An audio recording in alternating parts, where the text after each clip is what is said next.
Hello po, ito po yung paggamit ng ating guide, ma'am. Ayan. Ito po yung ating KW Trio Mini. Ayan.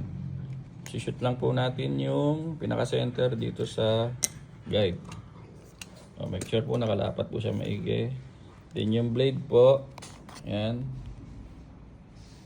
Nakalagpas po siya doon sa ating guide. Kasi kung hindi po yan nakalagpas ng kaunti, hindi po yan makakahati. Tapos, itatapat nyo lang yung blade doon sa edge. Ayusin natin. Ayan. Saka nyo ilalak.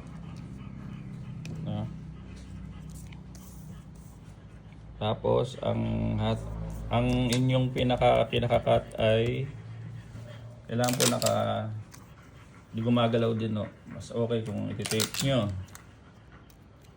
Iti-tape nyo para walang galaw. Ayan. For example, ito po ako magkakat.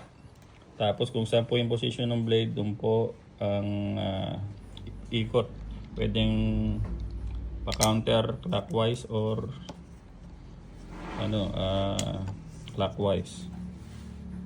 Ayan. Ito po hawak sa gitna, tapos dito po sa may pinakaigpitan. Para matutulak nyo yung talim. Kaya yung cut natin ay bilog na bilog. Yan po. Ganun lang po, ma'am, kasimple. Ulitin ko pa. Hawak sa gitna. Make sure na hindi gumagalaw para bilog na bilog yung cut. Tapos dito sa center. Kahit magkaan lang pong hawak nyo dyan. Bilog na ulit yung cut natin. Nakita nyo naman po. Bilog na bilog. Yun lang po, ma'am. Ganun lang po ang guide. Tignan nyo rin po kung kung may bangas yung ganto nyo kasi hindi yan tignan nyo kung kompleto to.